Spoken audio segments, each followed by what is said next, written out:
Hello, my name is Anne Field.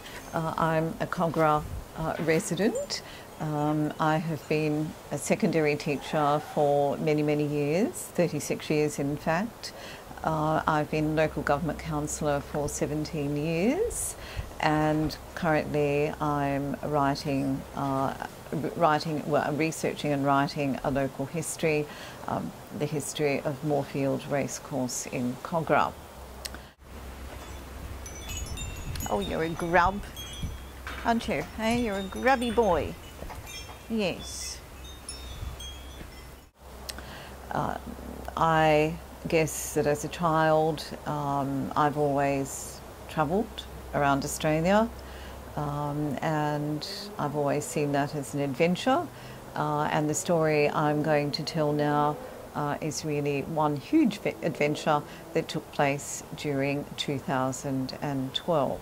My granny was Agnes Nicol Gibson, who was born in 1875 in Lanark in Scotland. She left Glasgow, Scotland at age 37 in March 1912 to travel to London, to board a ship to Australia to marry her fiancé, Robert Gibson, who came from Lesmahago, south of Glasgow. Agnes boarded the emigrant ship, the Pakeha, for what would be a journey of almost 6 weeks. The Pakeha sailed past Albany on April the 19th, 1912, en route to Sydney. Albany held a historical fascination for me, for its role in World War I and its whaling history. It was the last port of call for diggers in the Australian Imperial Forces in World War I before they sailed to the battlefields. But for my granny's journey, it was the first sighting of her new homeland. So there was no other decision to be made. The bottle would be committed to sea south of Albany. Okay, Anne, so looking...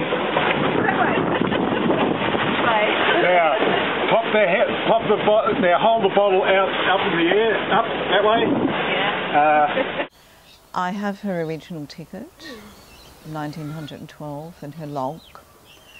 And I was inspired knowing that it was going to be 100 years to the day of her journey in 2012. So I decided I wanted to do something special to commemorate this milestone in my family history.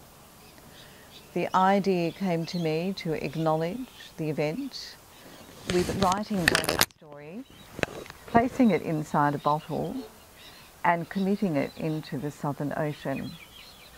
And this is where my story begins. Originally, I was going to have my adventure out of Cape Town in South Africa, because my granny's ship stopped there in early April on her way to Sydney. But then I changed my mind and decided that it would be Albany in Western Australia. So I checked her detailed log and worked out the exact date. April the 19th, 1912, she sailed past Albany. Yep, okay, so now transfer the bottle to your right hand. Oh, so I feel that. You'll be fine. You'll be fine. Yep, now hold it up in the air out there. Right. You ready to do it? Yep. Go. Right. The bottle was put out to sea in the Southern Ocean, 60 nautical miles south of West Cape Howe, which is actually the most southerly point in Western Australia. As I put the bottle out to sea, I wished it Godspeed.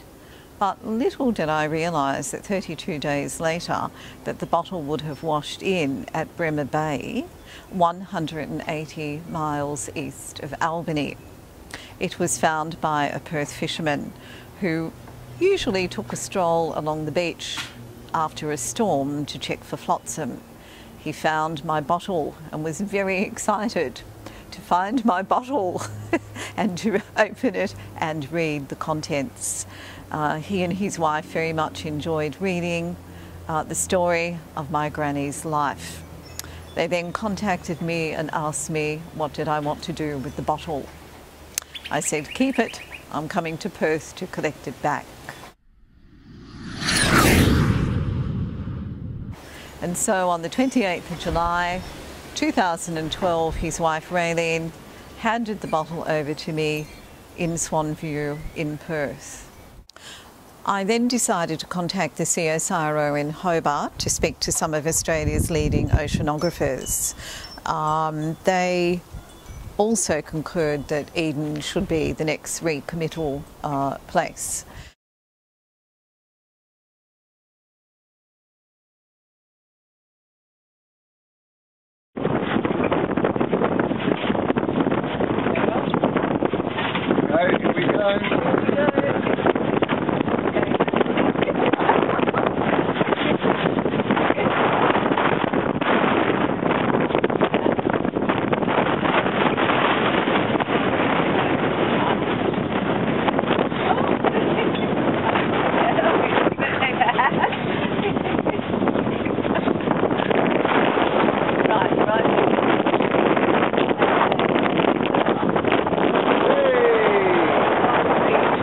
Here we go.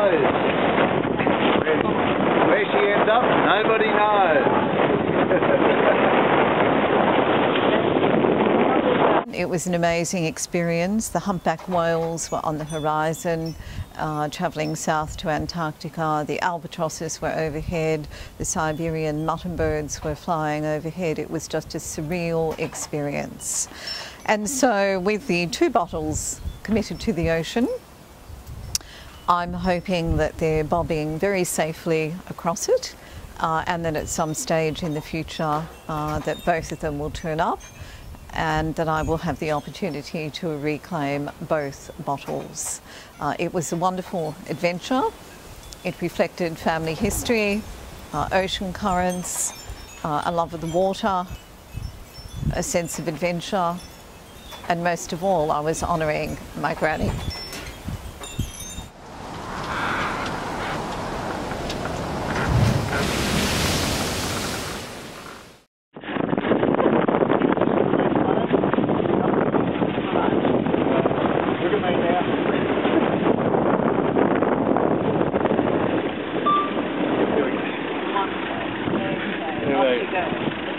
So there it goes, and it's heading east.